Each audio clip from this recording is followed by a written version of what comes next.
Hey, this is Chael Sonnen, and you are listening to the one and only Word on the Street podcast.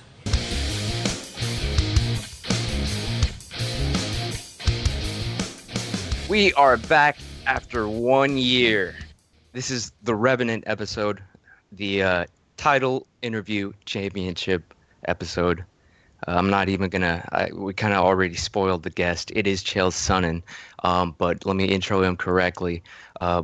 Before I do that, we also have my producer, Jake. Jake, how are you doing? What do you hear? What do you say?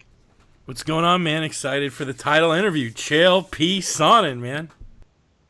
And we have the living legend himself, Team Sonnen assistant coach, 2 times, also champion, undefeated in that respect. Co-host, co-producer. Without this man, it wouldn't have been possible. Coach Jamie Huey, how are you doing? I'm good, man, and I appreciate the intro because nobody wants to be the dead legend. That's right. Well, nobody wants to be dead. But our guest is a UFC fighter, arguable 6-time mixed martial arts champion.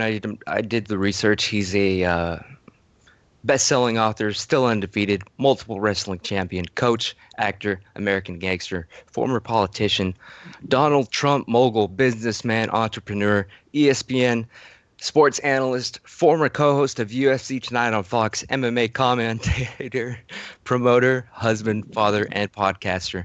A true example of what a man should be, Mr. Chael Sonnen. How are you feeling today? Well, how can I feel anything but great after you say all those nice things about me, 80% of which were true, so thank you. Yeah, you got kind of robbed on a few things, but that's life, man. A lot of people, I've been training for this interview for years, obviously, waiting until I felt it was the right time. And now I think it is. I've interviewed basically almost everybody you know. Even you coach Tough 17. I've interviewed everybody except Thor, who was often Transylvania, solving chaos math equations or whatever the hell he's doing. Everybody except him, even people on Team Jones's side, Gilbert Jamal Smith, Adam Sella, just to make sure he was still alive. We did confirm that. Even your mom did a run-in on the show when it was Coach Huey's birthday episode. She left a voicemail. But it's good to be finally talking to you. But a lot of people expect me to just do the fanboy thing with softball questions, and that's not going to happen. So question number 1. It's a hardball question. There's nothing off limits, man. Ask away. Yeah, breaking the fourth wall. We did talk about that. You did say anything goes. So the first hardball question for you. How does it feel being one of the greatest fighters and gangsters in the history of mankind?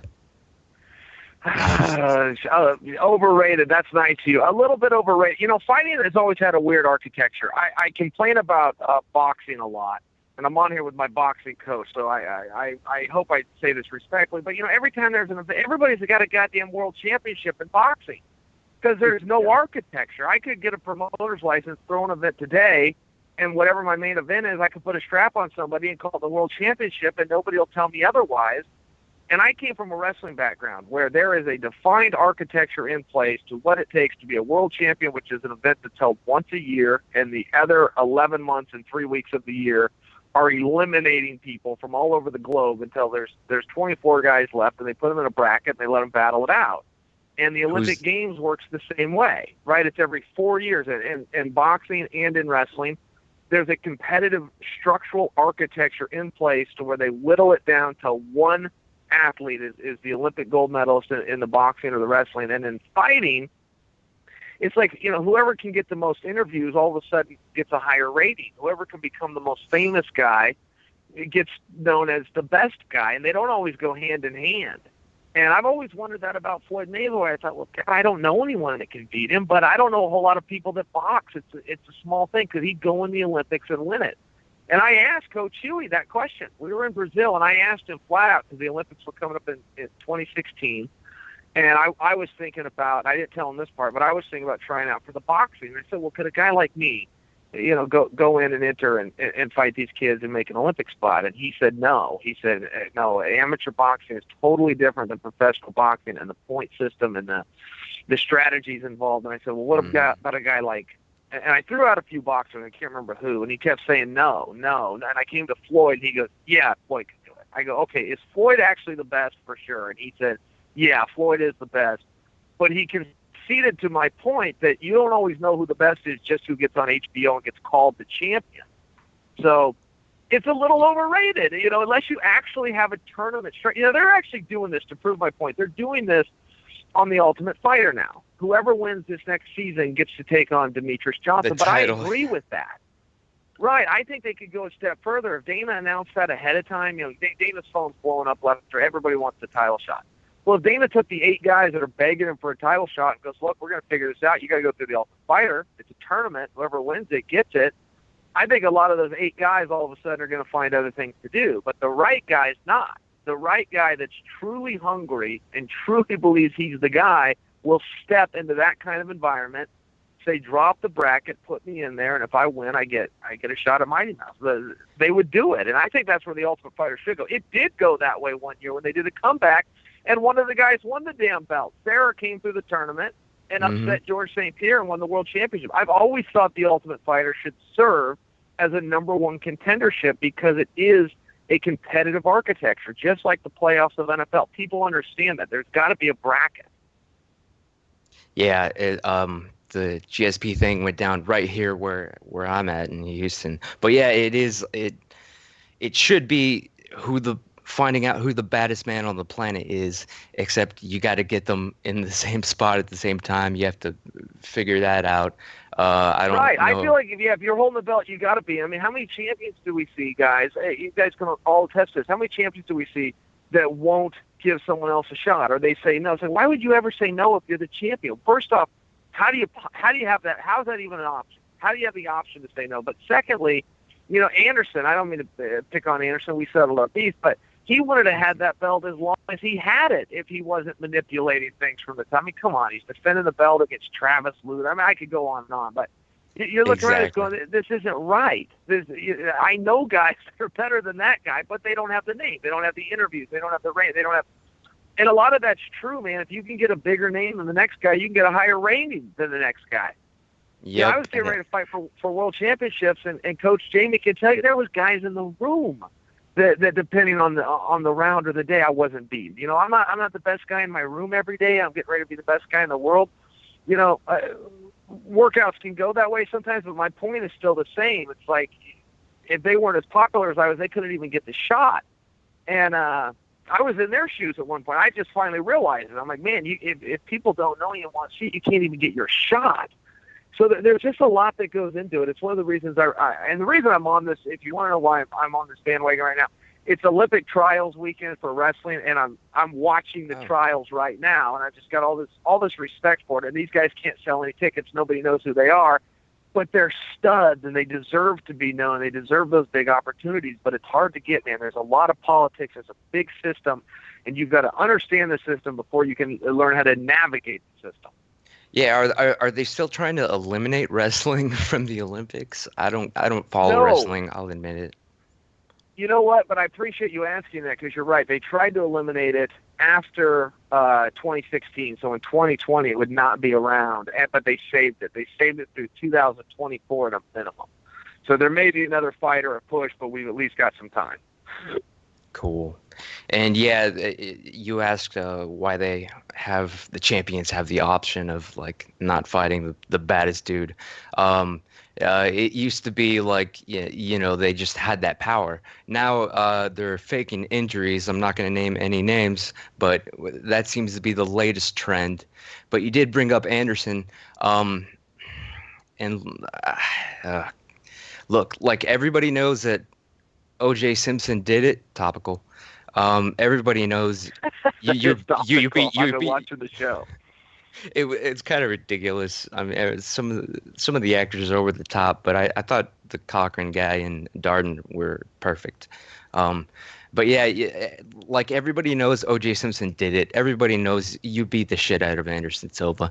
I mean, in today's like world, um, that fight would have been stopped at least 12 times. Like Josh Rosenthal, I'm sure he's a great guy, but he was probably higher than the damn Creed song when that fight was going down. And also, just speaking for you, everybody knows that you got screwed out of the WEC championship against Paulo Filho because he didn't make weight. And then I'll even go as far as to say you technically should have defeated John Jones via toe bursting in half. Fight should have been stopped. And what I'm getting at is that, with the Fox UFC like scapegoating thing, the Nevada State Athletic Commission, whatever they call themselves, you've been knocked down a lot of times. What makes you keep getting back up? I've been asked that question before, and I always have an answer for it, but I've never sat and pondered it. I don't truly know. I only know one way to go, which is forward. And, the world's a big place, and I've seen people get stuck in the cracks. And, you can never let yourself be a victim. I don't know if that even pertains to me, but I see some other people where there's a victim or, then people are holding them down. It's like, hold on a second. That's not really how the system's designed. It is capitalistic. It's very competitive, but you got to make your own way. And I only know how to go for it. I've never really had a bad day. I've had people tell me, oh, man, you're on top and everything's going great. I kind of look around and go, am I? But how come no one's told me? I don't feel like I'm on top. I got to get up every day at the same time. My dog needs to walk. I go to practice. Clayton Hires decides what we do, when we do it. I never had a good day. They were so hard. Every day was the same. They were really hard and challenging. There was never enough time like everybody else. And eventually you go to sleep and wake up, take a shower, and do it all over again. And then I had people tell me this the other way. Oh, man, things are really hard right now. I'm looking around going, are they? I mean, again, I'm up when my dog comes and gets me up and he's got to go walk. I make the coffee. My wife and I start our day. Like, I don't really know any different. I just get up and go. And then, kind of whatever happens. You hope for the best or accept the worst when that comes too. And I've just never really known any different. I live in the same house now that I had before I was ever in the UFC. I drive the same car now as I owned before I was ever in the UFC. I never bought a car. I got one for doing the Ultimate Fighter. I never bought one. I bought my wife one. But my life's never changed, and there's no reason for it to. I got to go to the same gyms and do the same stuff every day. I've never been the boss. I get told what to do. Clayton tells me when I got to get up on the weekend. He tells me when I got to get up on Christmas Eve. He gives me Christmas Day off, but that's it. And Jamie can tell you, we're up on the hill at 6 a.m., in Oregon. Yeah, and in Oregon, that's not pleasant because, it's only sunshine for 7 or 8 weeks a year. The rest of the time, we're in the dark and the rain and a lot of times the snow in the dark. But we don't know any different. We don't complain in Oregon. We just put a jacket on if we're cold and we just go. It's just, it never changes. We just go do the same damn thing. So I've never felt it. I think maybe that naiveness helped me in many ways. And even when people would say good things about me, I enjoyed reading that and seeing it, but I never believed it. There was never a day I got in that ring and thought, I got this one handled. I got this figured out. Never. I'd be in that locker room thinking, damn it, I wished I would have run more. I wished I would have sparred a couple more. Never did I think it was complete. my jab's got to get better. My cross has to get better. My takedown has to get better. So I never felt complacent ever. I always needed more. And I don't know if that's a good thing or a bad, but as far as from a psychological standpoint, that's where I was coming from. Yeah, I gotta throw out quotes here. Like, basically, Rocky, like Rocky says, you take the hits to keep moving forward. And Uriah, you just tell life it hits like a bitch. And like the hill, I had many people on this podcast talk about the hill, and I think it represents life basically. You got to get over it. But next question, and Jake, fancy boy segment incoming. We do a segment called. Hey, hold on. Now I got a question because you said other people have bitched about the hill. It's not just me. You had people come on and tell you how terrible this hill is. Yeah, Uriah Hall has been on 5 times, and I'm pretty sure on every single time he was with Clayton training, he has bitched about the hill, definitely. Oh, he I think hates it. He hates the hill. So here's the thing with Uriah, and to understand Uriah's complaining, you have to understand the backstory on that is you can't get that guy out of the gym. Uriah he doesn't take days off. He goes 7 days a week. And Jamie can tell you, when we're on The Ultimate Fighter, we work these guys hard. I mean, even if we didn't want to, we just did, because don't forget there's a show going on. We have to have training footage of these guys. So they're in the gym twice a day, every day. They get 1 day off. They're fighting there once a week, actual live fights once a week, per guy, 3 fights a week total, but everybody's getting one shot. And then we're finding out that in the mornings, Uriah Hall's setting his alarm clock, getting up while everybody's asleep, and he's running sprints in the backyard and hitting laps in the pool. I mean, there's no workout this guy won't do. He hates the hill. Yep. Even for a psychopath like Uriah Hall, the harder the better, he hates the hill. That's how bad this thing sucks. It is the worst. Yeah, he had a number of epithets. I don't know what the correct whatever, So, here, I'll give you one more. This hill is so depressing it plays tricks on you. Clayton told Jamie to be at his house at 6 o'clock because we're going to go do the hill. So we were running at night. We were running at 6 p.m. Well, the hill played such tricks on Coach Huey that the night before, he shows up at Clayton's door at 5:45 a.m. He shows up 12 hours early because all he could think about is this damn hill and getting it out of the way. And Clayton's like, "What are you doing here? I almost shot you. What are you banging on my door for?" It was actually Clayton's wife, Lisa, came to the door. And Jamie's like, I thought we're running the hill. And Clayton's like, "We are tonight." I had the dog woke up. The dog was barking. The neighbor's lights were turning on. Yeah. I hate that cop knock, man. I hate when people pull that on me. Now, to go into a little detail, as bad as that hill is, there's only one guy that's ever ran it in the whole history of us running that hill in dress shoes. And he happens to be on the podcast right now. And didn't complain about it. Not one time. There was something to that. I want to say like I came from the airport or something, so I didn't have my clothes. I can't remember what happened, but yes, that is true. I had to do it with whatever I was wearing, which happened to be a pair of loafers. That actually ties into the next question. And we do have a segment that we used to do every now and then. I'm going to ask you about Andre Dida, or whatever the hell his name is. Basically, the segment is called, Dida, whatever. The segment is called Fancy Boy of the Week, and he is the fancy boy still. Jake, go ahead and hit the intro stinger. I call him out and he covers his mouth like a little fancy boy. I mean, what is that? They call me fancy boy. You're a love man. Just really walking. Yep, he's a dandy. He's a real fancy boy. Sharing my boy zigzag. Sorry, Chael. I had to do it. And I'm sorry for using your voice and likeness, but it's one of the favorite segments of mine. But basically, the question is, you've never been knocked out, like as far as the record goes. Like technical knockouts are different. You've never been knocked out, except maybe momentarily when Andre Dida, I guess, sucker punched you. And I don't even know if you were, maybe you just rocked or whatever. But, in that it was a tough Brazilian, like it was the non-MMA brawl, so it doesn't even count. But you were jumped by at least 8 to 300 people. And also you were knocked out by Sylvester Stallone in the movie Grudge Match. But seriously, in MMA, how did you manage to fight MMA since 1997 and never truly be knocked out? I don't know. I'm not positive I've ever been knocked down, and that's not a claim that I'm making because perhaps I have, but I don't think I have. I follow really good basics. The two basics that you learn on your very first day is keep your chin down and keep your hands up. And the better guys get, the more they get away from their basics.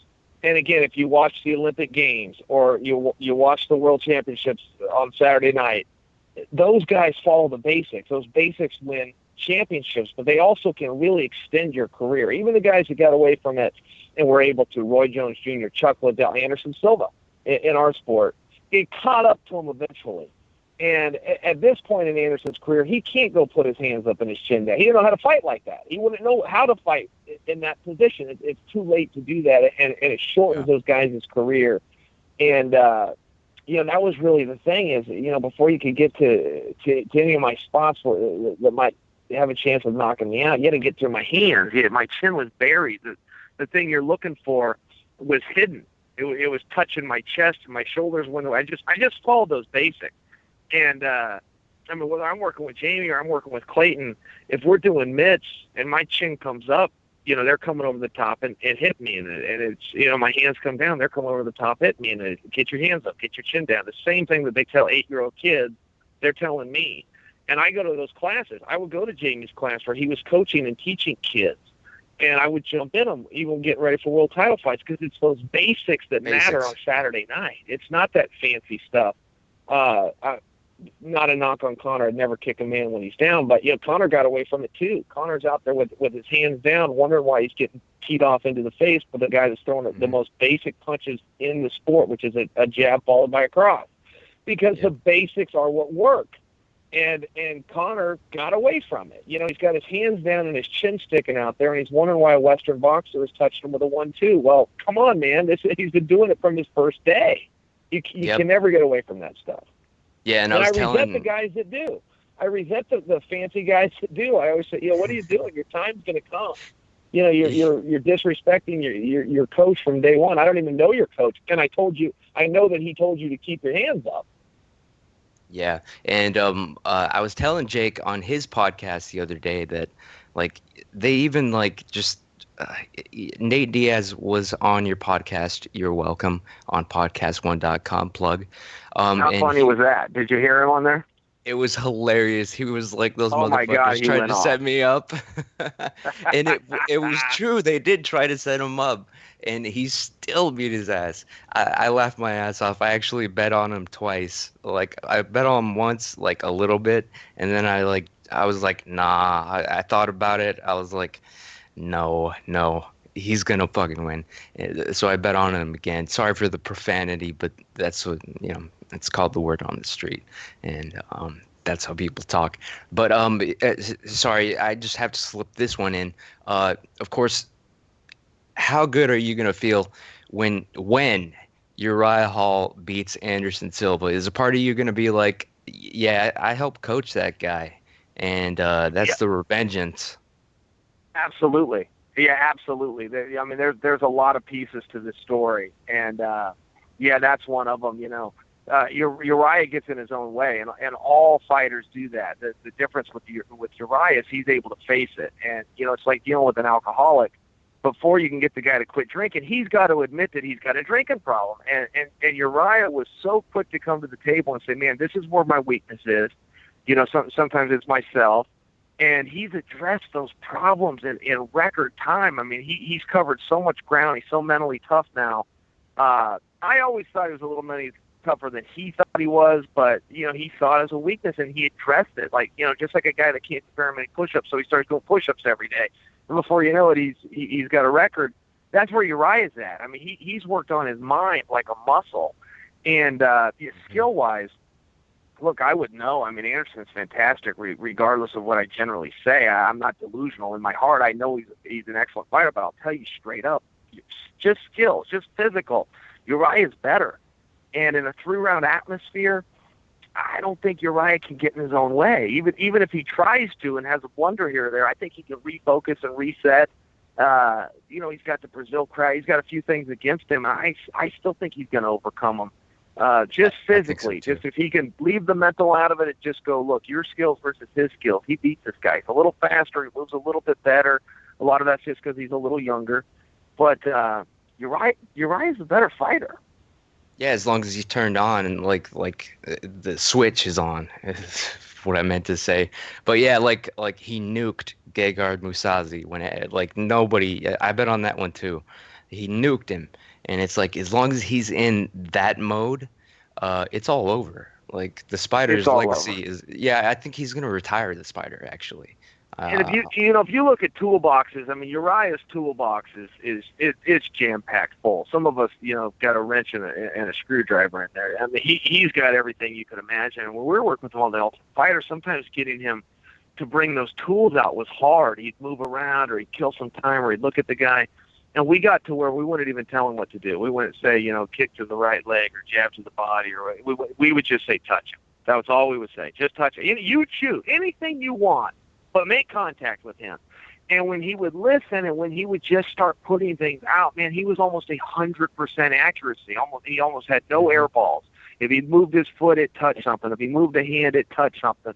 And that wears the guy down. Not everyone's that big knockout shot, but it wears the guy down. Everyone sets up that big knockout shot. And if Uriah just goes out there and just thinks about that touch, and don't forget, that's all Bisping did. Bisping gets teased for his power all the time, but Bisping goes out and touches you. 25 minutes later, man, you look like a mess.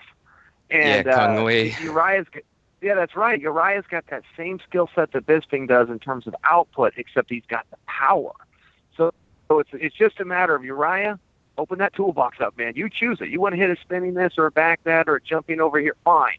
Just make sure you're touching the guy repeatedly. And if he just follows that one concept, man, I mean, he's got way bigger things than Anderson Silva, way bigger. This is not Uriah Hall's biggest fight. It's just his next one. Yeah, I'm betting big on Uriah and Kelvin. I'm parlaying them actually to. Kelvin and Johny, how great is that matchup? I think Johnny's done. I think Kelvin is gonna put him away easily. Like I'm betting both of them in a parlay, and like all the money I have on a unnamed sports site, sports betting site, is going on them. Yeah, I'm just all in. That's gonna happen. But next question. It's kind of stupid, but I mentioned that you were, quote, knocked out by Sylvester Stallone in the movie Grudge Match. You were also like in the scene with Robert De Niro. What is your favorite Rocky movie, and what was it like being in a scene with Stallone and De Niro? So I believe it was Rocky 3. It was whatever one Mr. T was in, and I believe that was Rocky 3. Yeah, he says go for it. Mickey dies. That was 3. Yeah, and that was my favorite, largely because Mr. T was in it. I was a huge 18 guy. I used to come home from school every day, and my mom would put my hair in bobby pins so I could have a mohawk to look like Mr. T. I was just a big fan. So that was pretty cool. And then as far as the scene, I've met a few celebrities over time, and they're always dicks. Every time, they just are. And I mean, this was the one exception. These guys were the coolest guys, and they were just regular dudes. Like we were on set, and that little 30-second clip where I was in that film, that took 6 hours to film. It was the entire thing they filmed for the whole day. So you've got huge production, all sorts of stuff going on. We've got extras because, it's a crowd. It's a simulation of a live event. So, there's 300 people on set for 6 hours to film 30 seconds of a movie. And De Niro and Stallone both had trailers where they could go in between sets and do whatever they want, put their feet up, check the internet, watch TV. They never went in there one time. They stayed on set all 6 hours and just talked to us. And Stallone was a big UFC and fight fan. So I think he had as much fun as I did visiting and sharing behind-the-scenes stories. But De Niro didn't give a damn at all. He'd never seen it before. But he pretended he cared. He asked questions. And so what's this like? And what's that like? And, it's stuff like, hey, Chael, where are you from? Where'd you fly in? When do you go home? How do you like it? Little stuff. But he didn't have to do that. He could have gone to his trailer and hung out. But I'm a fan. I'm a fan. It meant something to me. The nicest guy I've ever met in Hollywood is Henry Winkler, who you probably know better as the Fonz. Yes. But next to the Fonz, De Niro and Stallone, man, they were right there giving him a challenge for the nicest guys. Now, you when he knocked you out, of course, you sold it pretty damn good. Like, even Vince McMahon must have been like giving you a call after that. Did he actually, at any point during the takes, make contact? No, he never did. He was great. He never did. And, again, we did it for 6 hours. We did it all sorts of different ways. They gave me a script. I never even read it. I knew at some point I was supposed to address both of them. And so I just did. I got into it like this was real. What would I do if these guys really came to a UFC? So none of it was scripted. Their lines weren't, mine weren't. I refused to read their script, and which was kind of a calculated effort. I mean, I'm hired to follow the script, but Stone Cold Steve Austin became Stone Cold by going off script. So I kind of that mindset a little bit. And I mean, we had some really great stuff. Again, they had to choose what 30 seconds they wanted, but we had some really great stuff. And but no, they were totally professional. Neither of them. None of us touched any of the other ones. Awesome. I like the movie Grudge Match. Like, a lot of people, gave it bad reviews, but I think it's just funny. I recognize it for what it is, and it's got Joey Diaz in it. But next question. The last person I believe that you were supposed to fight was Wanderlei Silva. And then, he, of course, had his own problems. And then he started, releasing these, Bin Laden ISIS videos on YouTube, just ranting and raving. And you tweeted something. And I have it right in front of me. And of course, you know the Constitution, Bill of Rights better than I do. So you can plead the fifth or your right to remain silent.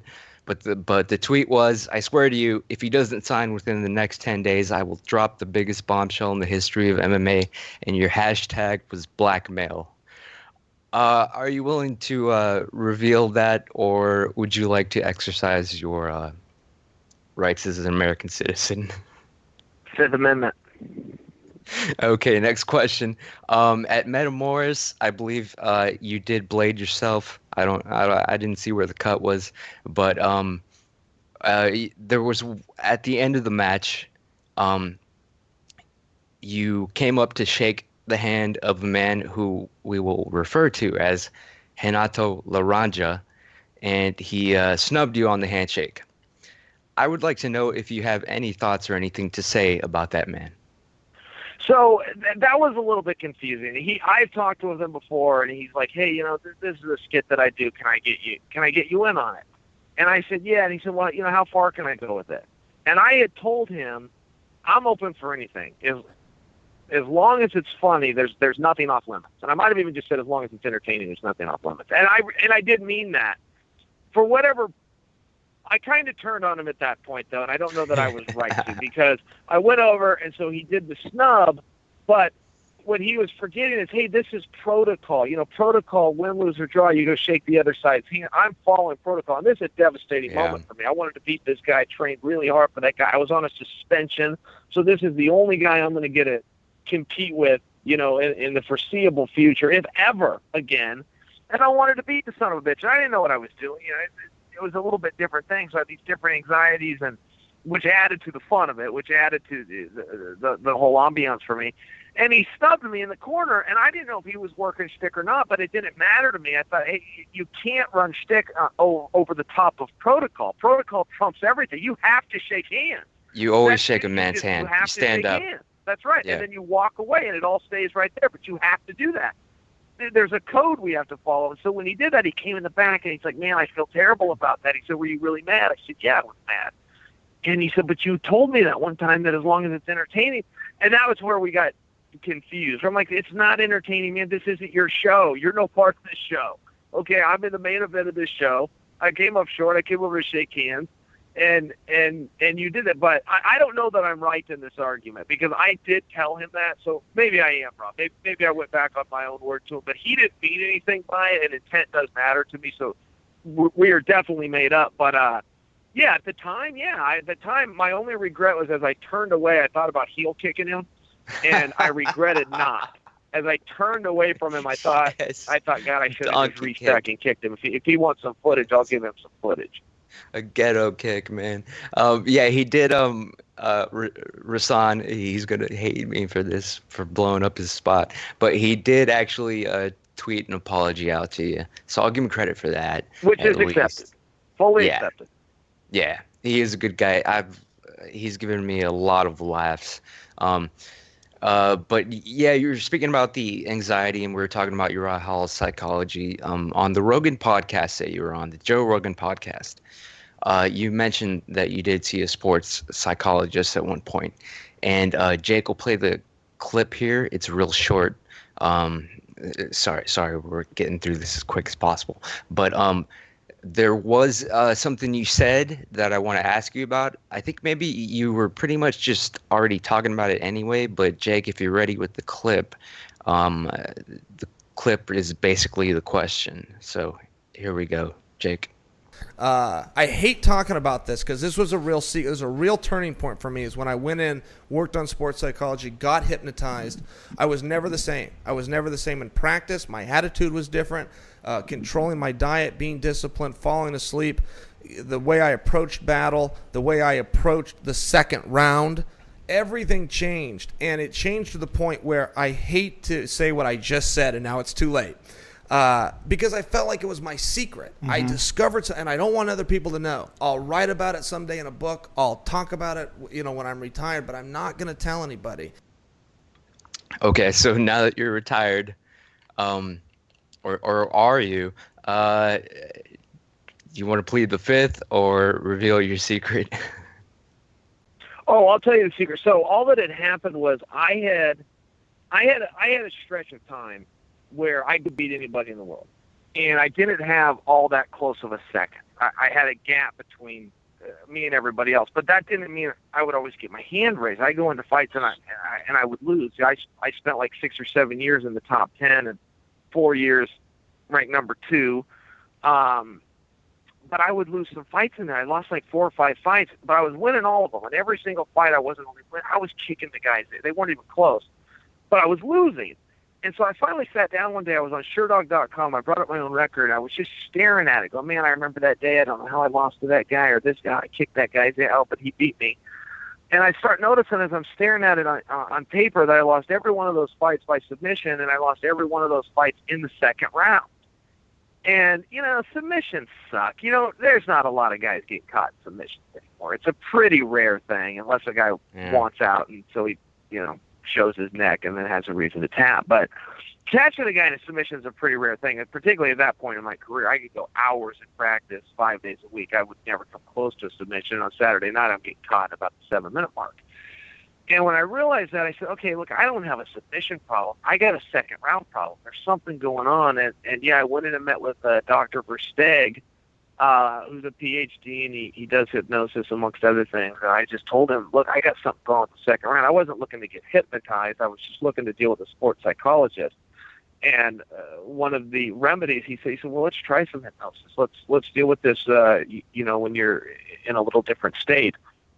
And as long as I made it out of through that second round, I really didn't have any problems in my career. But that second round, there was something about it that was some kind of a block for me mentally.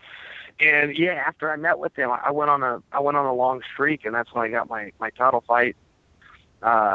Came back and got another title fight, and ended up with another. So when I got on my big run, it was right after I met with him. Yeah, I've got to get myself hypnotized. I'm apparently I've tried it. I've tried to have people do it to me, but I'm not susceptible to it for some reason. Because you have to be willing to be hypnotized. That's probably my mental block. Yes. But you have to be willing. If you don't go along with it, it will not work. That is correct. Yeah, so that's my mental block, which is blocking the mental block. But yeah, the next question. I got a story for you there. I got hypnotized one time by Coach Beasley as a form of entertainment. We were at the Pan American Championships in Winnipeg, Canada in 1999. I was a training partner for Matt Lindland. And so he just had all the guys together in the dorm, and he just put on a little show, which was to hypnotize me. And he told me, you have to go along with this or it won't work. So I didn't want to screw up his routine, so I just played along. I knew everything that was going on. I knew this whole thing was a work. And one of the things he did was he set up 2 chairs, and one my head had to go on, and then on the other one, nothing in between, and then on the other chair, the heels of my feet. So just the very top of my head, I had to slide down, so it wasn't my neck, it was just my head, and then just the heels of my feet. And he hypnotized me that I was a barbell. I was stiff as iron, and so my body was totally straight. So I stayed like that for, I don't know, 20 seconds. And then he went to wake me up at 3, 2, 1, you'll be awake. And so I woke up. But the whole time, I was faking the whole time. The whole time I was just playing on so I don't ruin this guy's act. And when I came to, everybody was looking at me, and everybody was laughing. And the whole thing was videoed by a couple of different guys. And I understood everything because I was playing along. But the one thing I couldn't understand, I was soaked. I mean, as though I jumped in a pool with all my clothes on. I mean, soaking wet. Well, it turned out that 10 or 15 seconds that I was straight as a barbell, using every muscle in my body to stay straight, it's just my heels and head were on these 2 chairs, was a little over 5 minutes. So I actually was doing, and that's why I was soaking in sweat. So even while I thought I was playing along, I was a little bit under and just didn't even know it. That same guy, Dennis Hall, who was an Olympic silver medal for us in 1996, at the Olympic trials, was overweight and his body went dry. We were in Florida. It was 100 degrees out. He had plastics on. He was running sprints. He could not break a sweat. And he cracked. So he goes up to Coach Beasley and says, I'm done. I'm not going to make weight. I'm not going to the Olympic Games. And Beasley had him take all his clothes off, get in his underwear. This was his hotel room, an air-conditioned hotel room. Get in his underwear, and Beasley put him under and convinced him what a terrible person he was and that he had died and that now he's in hell. And he said, you're going to burn in hell forever because you're this terrible. Convinced him, and he snapped him out of it. And Dennis Hall, while in an air-conditioned room in his underwear, was soaking wet in sweat because he thought he was at the gates of hell. And went down to the scale, and he was a half a pound underweight. So there is something to hypnosis. I kind of feel foolish talking about it, but when I have these examples, it's kind of hard to deny. My aunt was hypnotized to quit smoking after 18 years. And after 3 sessions, she hasn't smoked since, and that was 30 years ago. Yeah, I believe, Jake, you have a story. Yeah, I was going to say really quickly, when I was a little kid, I stuttered so bad I could barely talk. And I still have a little bit of a stutter, but I was like 8 or 9, and I went and I saw a hypnotist, and it pretty much for all intents and purposes cured it. I mean, I went from barely being able to talk to having conversations with folks without a problem. It was it's as hokey as it sounds. It's real. Yeah, you did a little talking just now, but you're I mean, I'm definitely back. You can hold the conversation. Back then, no exaggeration. I found it very difficult to speak to people. Yeah, I got to try it. I just have to accept it. But speaking of you playing along with the hypnotism being a work, I got to ask you about. This is for my mother, actually, for my mom. We both love our mothers to death, whatever. But she hates Donald Trump. Not hates, but she has the wrong impression of Donald Trump, because we're Hispanic, and the thing he said about the Mexicans and they're coming over here to commit crimes and rape people. She doesn't understand that he wasn't talking about all Mexicans, she's totally against him. I know that you're a Donald Trump supporter, as am I, because I just want to see what happens. You know what I'm saying? But curiosity there is big, isn't it? That's quite an experiment. Yeah, I think he'll press the nuke button and it won't work. You know what I'm saying? But I don't vote because I think it's a work. But if there's anything you could say to possibly convince my mother to vote for Donald Trump, what would it be? Well, I would say this because everybody's vote is sacred to them, and we've all got the same power. I don't know that I would try to influence somebody, but I know the statement you're talking about. It was actually made the day that Trump announced his candidacy. And he Yeah. was talking about very specifically the Mexican government, not the Mexican people. And he was saying that their government is very smart because the government lets their people come across the border. In fact, encourages them to, but they don't send their best and their brightest. They keep the best and the brightest. They send us their criminals.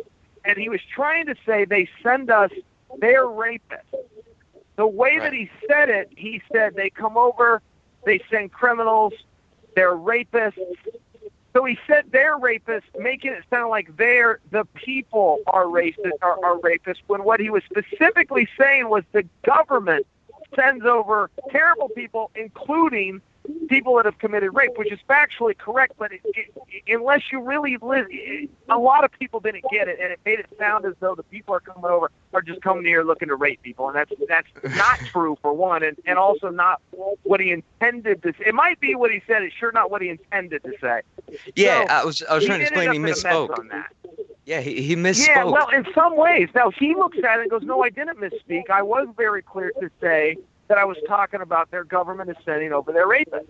But it's like, well, yeah, that is, well, you weren't clear on that, but I guess maybe you did say that phonetically correct. The point is, he won the Hispanic vote, at least in Nevada, which has a lot of Hispanics. He won it heavily, like 64%, which was a surprise and a refreshing one. I know that doesn't, that microcosm doesn't carry over to the whole country. He did upset a lot of people, but I mean, look, he is good for jobs. There's no way around it. He's a successful guy. He's got the Midas touch. Everything he turns to gold. I went to a Jim Norton comedy routine, and here's what Jim Norton said, and this is funny. So I mean this comical, but there's also a lot of truth to it. He said, Donald Trump came out, and he told the whole world he's got a big cock, right? He did that thing with Marco Rubio where Marco said he's got small hands, which means, he's got a small something else. So Trump comes out and he says, I don't have small hands, and let me tell you, there's no problems anywhere else. So he tells the entire free world he's got a big cock. So now you got a big cock billionaire with a hot wife. That's the guy whose finger you want on the button, because that's the guy that's got something to live for. Thank you, Jim Norton. I stole that whole routine, but there's something to it where you look at it and go, he's got a point there. He's got a real point there. That is the guy that wants to see the world go on. That's a guy that has something to stick around for and wants to see it right. Yep. A shout out to Jim Norton. He was awesome on your podcast. That was cool. Jake has and that's not going to win any voters over. That whole bit was kind of just be a little tongue-in-cheek comical. I like Trump just because I see a courage there. I'm sick of the way politicians talk. I'm sick of them being answered questions and they don't answer them. I love the fact that he answers them. There's a courage in that. He doesn't check the polls and the next day change his opinion, ever. Never does he say sorry. He stands on it. If it hurts him, then screw it. He tells you, man, there's other people to vote for. If you don't like what I'm doing, go vote for someone else. Yeah, that's why he's... It's real easy. I'll go back to my company. I don't want to be president anyway. I'm willing to be president. There's a huge difference there, and I find it refreshing.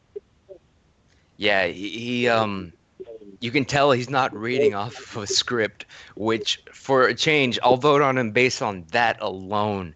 And there is just so your listeners know, one of the four of us has turned the TV on in the background, and it isn't me. Yes. Okay, I was gonna address that. Yeah, whoever the hell that is. And now they hit the mute button. I'm innocent. Man. Okay, this it would is only much. Be, it would only be Coach if it's Mickey Mouse time for Tiago. I'm in my car in the garage where it's quiet. Yeah. I was gonna say this is my title championship interview that I've trained years for, and there's background noise. So I was hoping it wasn't coming from you, Chael, but thank you for addressing that, so I didn't have to. Jake has a quick wrestling question, and then we'll kind of wrap it up as quickly as possible. Thank you so much for your time. I love wrestling questions. Yeah, I wanted to ask really quickly. We had the Olympic trials this weekend, the NCAAs, which was really entertaining a couple weeks ago. Lots of names. Do any of them stand out as far as wrestlers you think could make that transition into mixed martial arts? Oh man, probably all of them. Those guys work so hard, and mixed martial arts, Jamie will tell you, it's really just about who wants to outwork the other guy.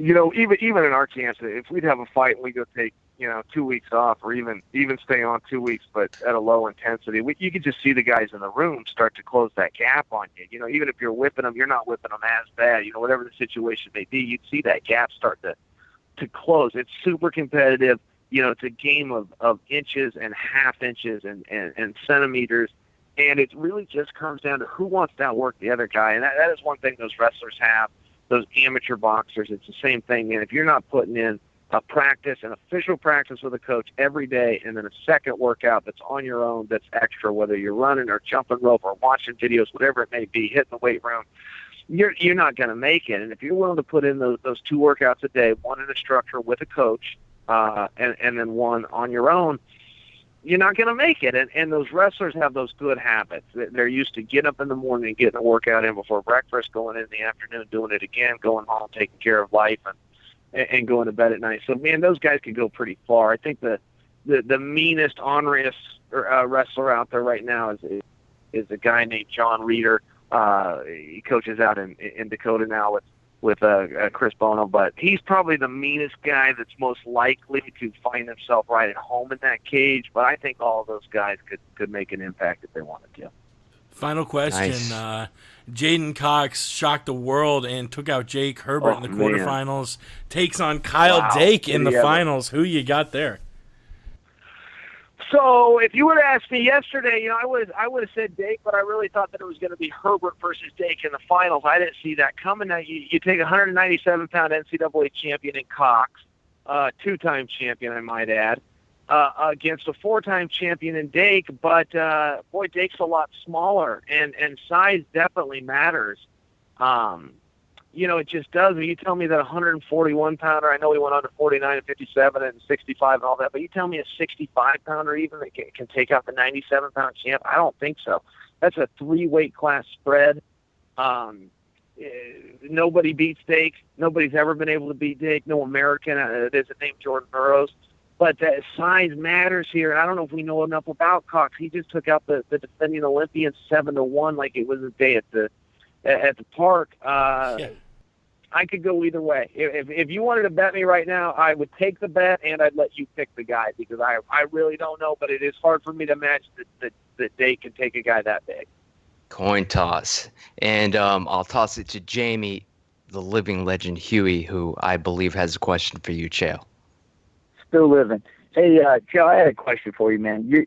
In your book, The Voice of Reason, my favorite chapter by far is the one where you kind of went into your relationship with your dad a little bit. And us both being new fathers, what is your theory? Where's the line? What when it comes to being a dad and also bringing your son into sports, what's kind of your, I'm not quite sure what the word is, but where do you see your role? What are you willing to push? What are you willing not to push? I guess that would kind of be the best way I could kind of phrase it and keep it general. Yeah. Well, and I think about it every day, Coach. So I've never seen it work out great between a son and his father. I've never seen a great, even Roy Jones. I was with him 2 weeks ago.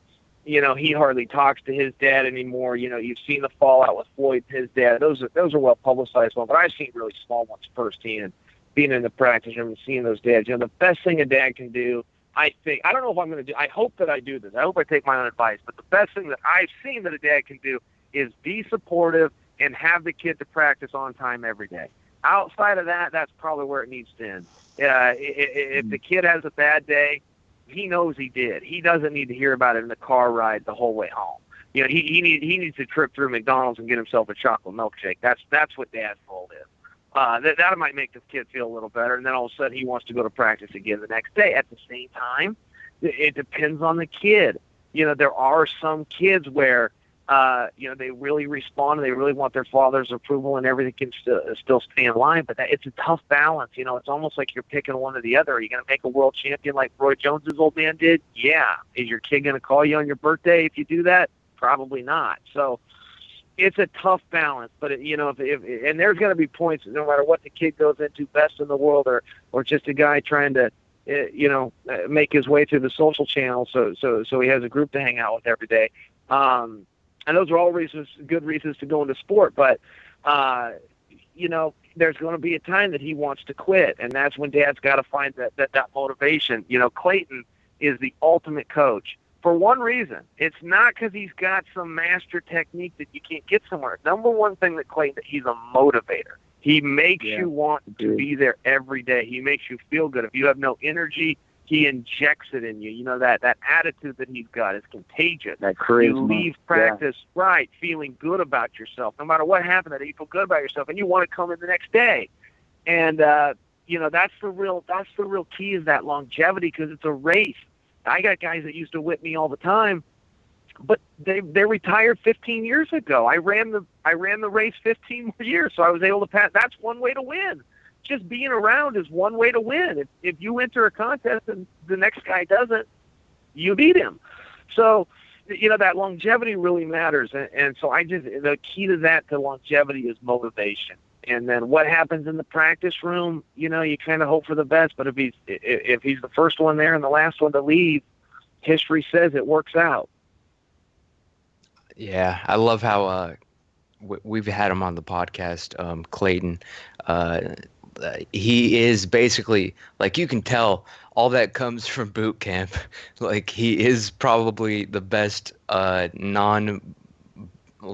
camp trainer of all time that never did it, but he does it in another aspect. But Coach Huey did bring up your book, which, of course, I've read multiple times, Voice of Reason, A VIP Path to Enlightenment. I do have a question about that, and it's kind of tied to the father and son thing, because I was watching the stupid Batman and Superman movie, which I love that you kind of spoiled. I kind of did the same thing too.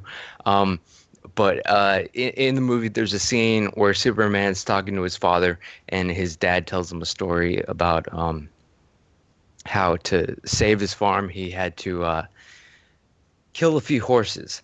And in your book, and of course, you can, right to remain silent. PETA won't like this. I believe what you're trying to say in one passage is that your parents were out of town, and you forgot to feed your horses. Is that correct? Are you willing to explain? Yeah, I didn't feed them and I didn't water them. Now, you have to understand, I'm a huge animal lover now, but at that time I was 16 years old, and I hated those animals, man. I hate, as much as that's not the person I am today, but I did then, because I'm cleaning the stalls. I'm seeing these every morning again. We got 5 acres. You're going through the muck and pushing the wheelbarrow through everything.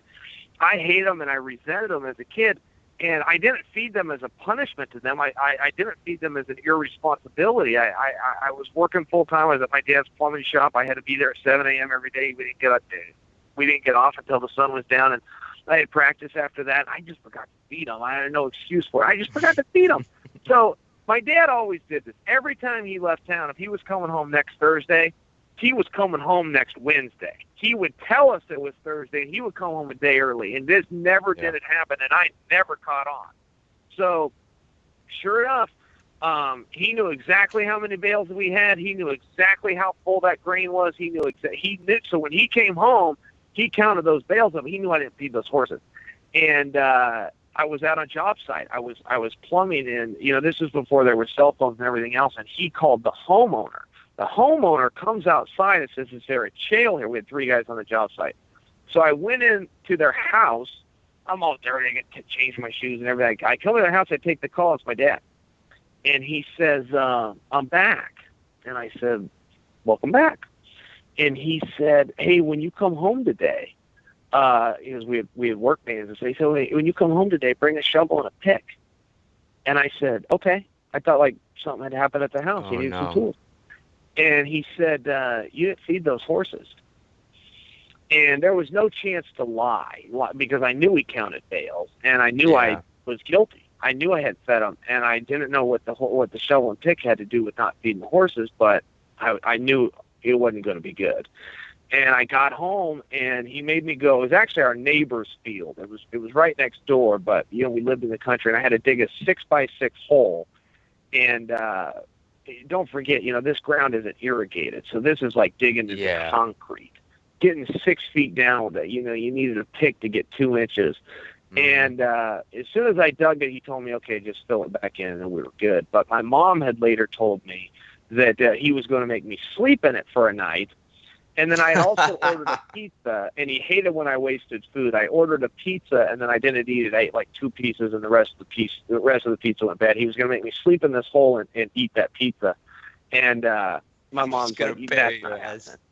I thought it was a funny story, but I workshopped it through a few of my friends who then told their parents and thought it was like child abuse. They were going to turn it in.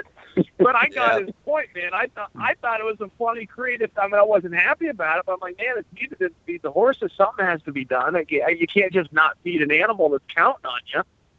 I screwed up. So he admits it. PETA, get the hell out of here. He was just a kid. Tournament one time. I lost a wrestling tournament one time, and we went home. I want to stick around and watch the rest of the tournament. I had teammates, and I had to support the rest of the guys. My dad made us go home right then, and there's this huge rock pile, just these worthless rocks. So this huge pile on our property. It made me go fill up the wheelbarrow and move this rock pile like 2 acres away. And the wheelbarrow was old, and the field was all mucky. I get a few hundred feet, and the wheelbarrow would tip, and I could straighten it up and reload it. I mean, this was the hardest chore. And as soon as I got all these rocks moved, he said, "Okay, now put them back." And that was prison it. style for the tournament. Yeah, I'm going, man. All I did is, you think I don't feel bad that I lost this goddamn tournament? Like, really? You think? I don't know what was being achieved by that. I really don't know. I don't know that on some of his things he was right. I should have fed those horses, but I don't know that I should have moved those rocks. I just got my ass kicked twice. Like, wasn't that enough punishment? Sometimes you got to go the strong arm route, which actually ties into my next question. Lance Armstrong, he was on the Joe Rogan podcast. You two have like a history which we don't really need to go into, but on Rogan's podcast, Lance said like, I used to live in Austin, and that's where he lives. And Lance, I'll say it right now, these are my words, not anybody else's. He is one of the biggest assholes on the planet. I'm sorry. Dick. Yeah, he doesn't tip. He kicks people out of their tables. I know this because I have waiter friends that have witnessed this personally. He's a dick. And of course, if you accuse him of something that may or may not be correct, he of course threatens you with a lawsuit. But he on the podcast, Lance Armstrong claims that he went around the world doing some kind of apology tour, like just saying he was sorry for being a dick and for who he was. I'm just curious, did he make a stop in Westland, Oregon? No, he owed me one. After he went on Oprah, he should have pedaled over to the Jim Rome show and issued old Chael an apology. But, that was Lance's biggest problem, is he was a dick. Like, he was taking all these banned substances. But so was everyone else on the tour. The fellow athletes weren't upset with him. It was the rest of the world. The rest of the world had a right to be, but the fellow athletes were, because they're kind of looking around, well, yeah, that's how we do it. And Lance got so big that he threatened to kill a guy, and everyone kind of talked about, "Oh, I'll kill you." Like, maybe it wasn't an actual, but he still said the words, and that's really what got him in a jam. That's the behind the scenes that nobody knows. That's why those agencies were so tough on him. They had him on other stuff, and then when they finally had that, you'll never find this anywhere, but Lance won't come out and deny. That guy's sue happy. He's not going to be filing a lawsuit. It's true. When Lance threatened to kill the guy, Lance tried to go, what are we going to kill him? It was like, hey, don't say that, I'll kill you. Like, I'll be really mad at you. But they had it. They had it that Lance had said he was going to kill this guy, and they were threatening to go after him, for some kind of a charge, for a criminal charge of I don't know what the charge would be. I guess that's not attempted murder, but for making this threat. And that's why Lance folded and goes, fine, I'll go on Oprah, I'll out myself. we drop this whole thing. That's how desperate they were to get him. They never had him. He never needed to go on Oprah and do all that stuff. He didn't do that to clear his conscience. He did that because they were about to jam him up on something else. That was a BS charge. To give him a charge on that is BS. He beat him fair and square. He took all the tests and he passed them, but they knew he was rigging the system. They just didn't know how to catch him. That's the backstory. That's actually breaking news right there. What I just gave you, I don't think was going to say. Huge, and nobody has that story. That's why Lance came out and went clean, because they were about to box him up on something else. But that's how it works, man. When the boys in blue show up, they're going to get you on something one way or another. Yep, and that's the only similarity that you two share, that like you're both just scapegoats for what well, we won't go there, but well, Lance shouldn't have gone down. He never should have gone and Oprah and Adams. So he beat the system fair and square. I mean, exactly. He really did, and that's not a good thing. That's still what happened. They did the test. He didn't fail a test, and a lot of people kind of go, why did you ever out yourself? Well, what people weren't smart enough to know is he outed himself for a reason. You guys just don't know the reason. Well, now you do. he was jammed up, and it wasn't just what he threatened a few people. I'll kill you. I'll do this. I'll do that. And he didn't actually mean I'll come take your life, but they had the word, so they could create a problem if they wanted to. And he said, man, I don't need to sit in front of a jury on that. Oh, and I'd love for Lance Armstrong to try to kill me, because like it would be, I'm not even like the strongest man on the planet or anything near it, but it would be over with one strike. I swear. Because this guy, I have friends that he like screwed over. He's the abomination of Boston, and I'm glad that you actually like are kind of backing that up. But of course not. I'm not putting words in your mouth. Never mess with a Texan. Well, and he played the whole thing wrong. You know, he played like, first off, you're pedaling a bicycle. You know, come on. I mean, come on. You know, somehow there's a bunch of money in that sport. I don't know who the hell is sponsored. I don't know who cares. I don't know one guy that wants to watch that, but apparently people do. And, when they had him jammed up, he should have used 2 words and not anything else. He should have said, prove it. And then he shouldn't have said another word. He should have just sat there like a gangster. But instead he had to do these press tours, and how could you say this, and blah, blah, blah. When they said, Lance, you're cheating, and we know you're cheating, he should have said, prove it, and just moved on, and he would have gone down like a legend instead of like a punk. Yep, you gotta get the proof, and that was I think a famous I don't follow baseball, but a pitcher like admitted it. Roger something Clemens, maybe, I don't know. He admitted it like when he had no reason to. So I wonder what the backstory is for that, or whatever the hell it was. I don't even know what I'm talking about because it's baseball. It doesn't matter. Anyway, ending questions, and thank you so much for your time, dude. Our mutual friend FrontRowBrian, did he really puke all over you? And if so, why didn't you break him in half? Why didn't you break him in half like Bane did to Batman? Being Brian's friend comes with a lot of perks, but that doesn't mean there isn't a couple of downsides to it. Okay, that probably goes equal for all of us. But so he puked all over himself. He puked all over himself and then fell asleep for 5 minutes. When he woke up, forgot that had happened, and then wanted to give me a hug.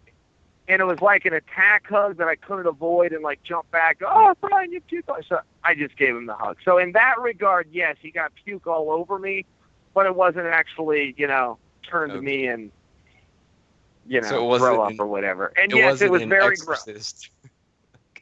Mm-hmm. Oh, God. All right. Last question. Sorry, but this is a segment that we used to do on the show. It is you have a dog. Hopefully you still have a dog named Danger Waffles. And on the show we do a segment called the Danger Waffles Report. Jake, get ready. We're gonna run the intro, and then if you don't mind, I'd like you to give the Danger Waffles status report update. Jake, go ahead and hit it. The Danger Waffles report. The Danger Waffles report. The Danger Waffles report. The Danger. Well, Danger. There's not a lot to update, but Danger's 0-7 in fights, 6 against Cap. He gets in the mix all the time. He's not very good Undefeated? at it. He got Oh no. no. 0-7 the other way. He hadn't won yet. 6 were against cats, and then he took on a horse one time, and the horse knocked him out, which I didn't know a dog could get knocked out. So he went flat on his back with his legs up, and I jumped out of my truck, and I was running. I had to get through a fence and through the field to get to him. Oh my God! Because I thought I got to take him to this was on a Sunday. I thought I got to find. I knew one vet that was open 7 days a week, 24 hours a day, and I was just doing the math in my head. How quick can I get there? Can we revive him? And so I'm running through this field. I scoop him up, and he was a lot. I didn't know a dog could get knocked out, but he did. I sent him to obedience school, which was a 3-week program. I cracked 2 weeks in. I called the guy and said, "Bring me my dog back." And he came back worse. Like, the guy taught him these commands that I couldn't follow, and some of them were in German, so then Danger was really confused. And the guy had a training collar on him, which I thought was a shock collar. I didn't know the difference, so that guy almost got an ass-kicking before my wife was explaining to me, oh, no, this is something different. But I showed up, and he had a shock collar on, I thought.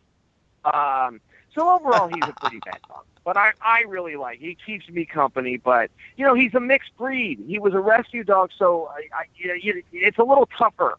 Some of those real dog people like to have a pure breed because you can teach them a little easier. Their mind's a little more developed. He doesn't know a whole lot of commands, and the ones he does know, there's no punishment if he doesn't follow them, which he caught on to pretty quickly.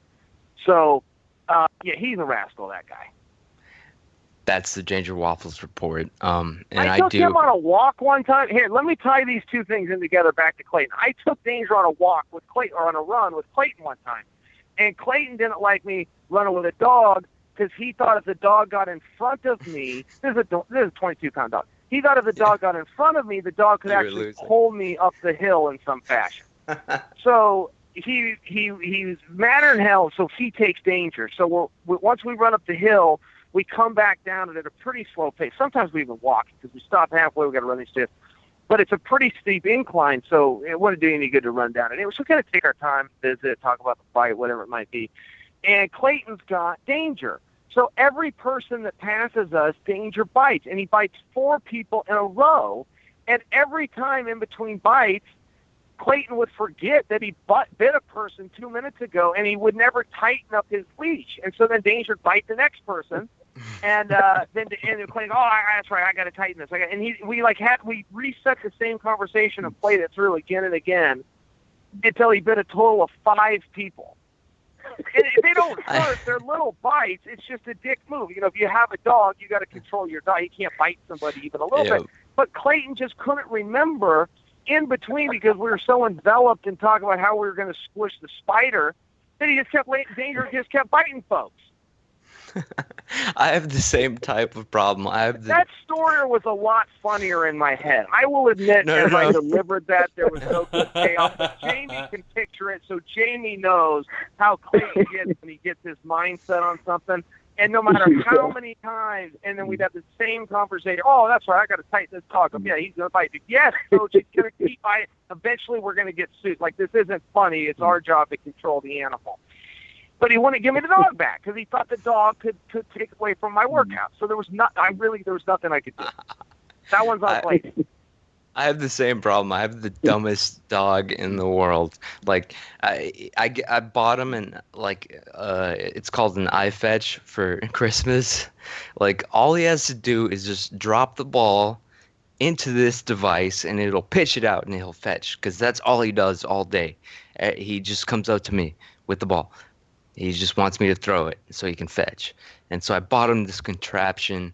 He can't figure it out. I've tried every training method. I've looked it up on YouTube. He's just dumb.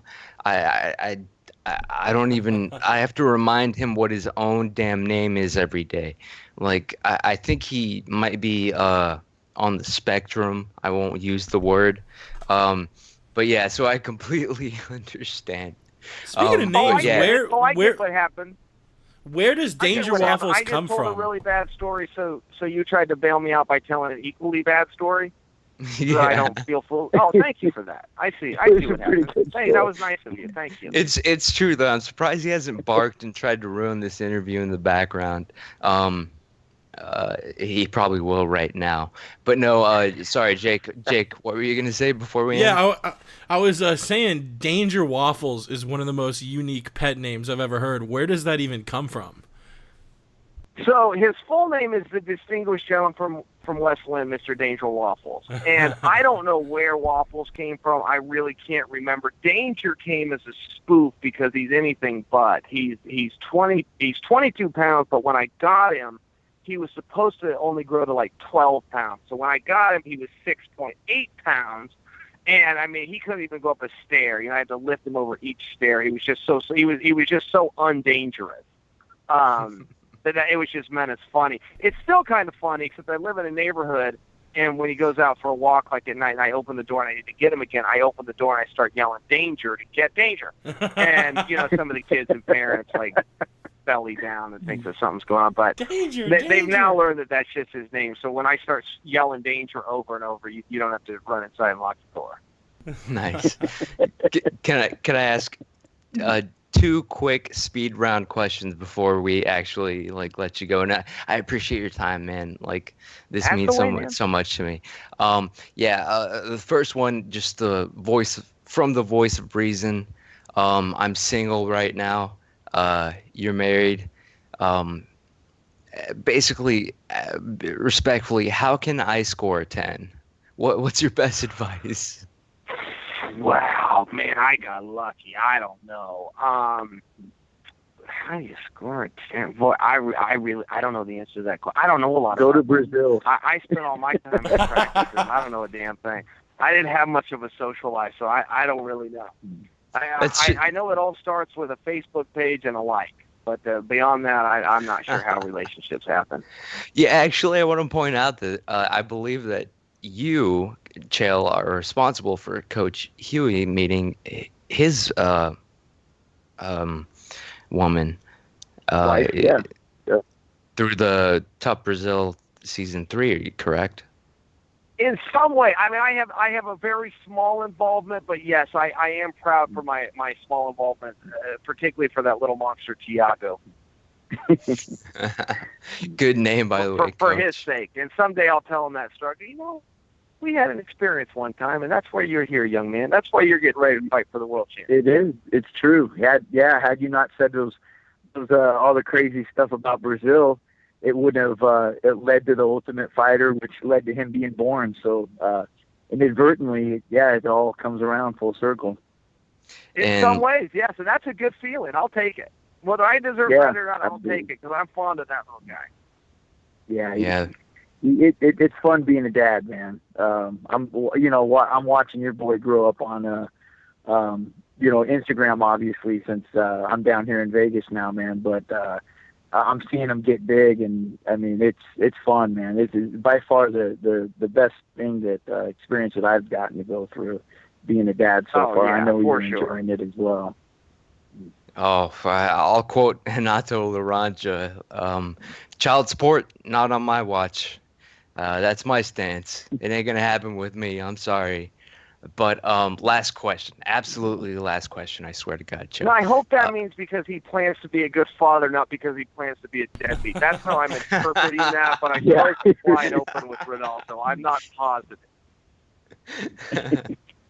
No, he's against it. There's a YouTube clip you can look up where he's interviewing. I think it's Kenny Florian or something. I don't know. He has his own YouTube show or something, and like his whole thing is like he hates paying child support, and he looks at the kid with disgust because it doesn't look like his face.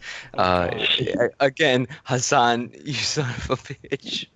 But last question, Brazil related, real Brazilian. Chael, you met your Brazilian fan club when you were filming The Ultimate Fighter 3. I just wanted to know what that was like, and were you worried that it was a secret assassination attempt? Man, we were worried the whole time we were there. Like, looking back, it's nothing but good memories, and we even laugh about it. Even Dita jumping in. I mean, I haven't seen Dita since, but if I did, it would be fine. I mean, it's fully forgiven. You know, he got kicked off a show. That was a big opportunity. That was hilarious. That's enough. You know, he he doesn't have to move the rocks, okay? The fact that he got kicked off the show is enough. He doesn't have to move the rocks. I'll follow that old example I was giving my dad. But, yeah, but looking back, I mean, it was crazy. I remember after we got jumped, Jamie just, like, stepped in as the bodyguard. He's like, look, you're not going anywhere without me. And then there was some situation, I can't fully remember it, but there was something about a fire extinguisher on a wall, and Jamie was going to take it off and hit one of these guys in the head with it. And I'm like, man, that is some dirty, dirty street fighting right there. I hadn't even thought about that fire extinguisher, and he'd sized up the whole room like Jason Bourne, and it wasn't a joke. Yeah, it wasn't a joke, and the other guys knew, and as crazy as Vanderlei is, Vanderlei knew and respected it. Like, Vanderlei started looking at Coach Huey different. Like, okay, man, we're good. I get it. Yep. I get it. You're a team. Cool. You know, even Vanderlei, because of his street side, got it and was cool with it. So, you know, when we look back, the whole thing was kind of a laugh. But I don't even know what in the hell the question was. I forgot because now I went a couple just the fan club. Here, but, yeah, the fan club. You know, the fan club. Yeah, so when we went to that got vetted through production, but production knew the score too. I mean, they knew. Look, you let the wrong person in. You know, there's a Dita in every crowd here. There's a few of them that can't take a joke. So let's make sure we get this right. It was great to see. I put a video together about the whole thing. I actually interviewed them. You know, before real quick it went to jump in on that, the thing that I think was the most amazing thing to me was the way Chael built up the fight for him and Anderson, and got on the radar of a whole country of Brazilians. And when Chael said things, it wasn't on MMA Junkie. I mean, it was their USA Today version of their daily paper that would come out down there. And by the time the show was over, and I remember Chael going back to watch the Ultimate finale when Warley and some of our guys fought on, and Vanderlei getting booed. And then I don't mean any disfortune to Vanderlei, but Vanderlei's a national treasure over there. And Chael getting a standing ovation to me was just, I don't think anybody's done that since Muhammad Ali. That was amazing. Yeah, I actually had a podcast episode where I did interview like 2 people from the Brazil fan club of yours, Chael, for the sole purpose of making sure they weren't crazy and just like feeling them out, making sure they weren't going to try to kill you. And then obviously it turned out great. I forget her name, Luciana, I think. I don't know, but she was really great. I just hate that the fight never happened, man. If there's one thing you got to come back for, it's to whoop his ass in some aspect. So hopefully, I know you're retired. And you heard that he got released. In fact, he re-signed. He's either with Ryzen or Bellator, or they have a. I've never understood Bellator and Ryzen's relationship, but they commingle in some fashion. So he signed with one of them. So I mean, I can't foresee a way, even in pretend world. I can't see how that would ever happen. Yeah. Unless it was a grappling event, you know, unless somebody like Metamoris or something. I don't know if Vanderlei wants to just with anybody. You know, he likes to punch. I don't know if he would. I don't know. I can't even fantasize and see a way where that would happen. Yeah, he would have faked an injury anyway. I think he actually did at one point. But yeah, we'll definitely end now. Thank you so much for your time. Chael Sonnen, ladies and gentlemen, the voice of reason. Listen to his podcast, podcast1.com. You're Welcome is the name of the podcast. I listen. Really good. Sometimes you get people that give you nothing, which I hate. The dude with the dude that was like probably drunk off his ass with his woman. I forget the name of. He was like a judge or something, if that tells you anything. But that one was hilarious. The Nate Diaz one was hilarious. Check those out, people.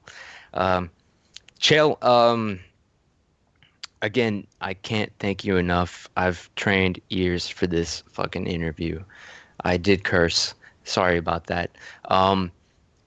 But if you could end with your trademark, I would really appreciate it. Well, I guess Chael had to pop off there. We didn't get the kaboom, but I thank him so much. That was the word on the street.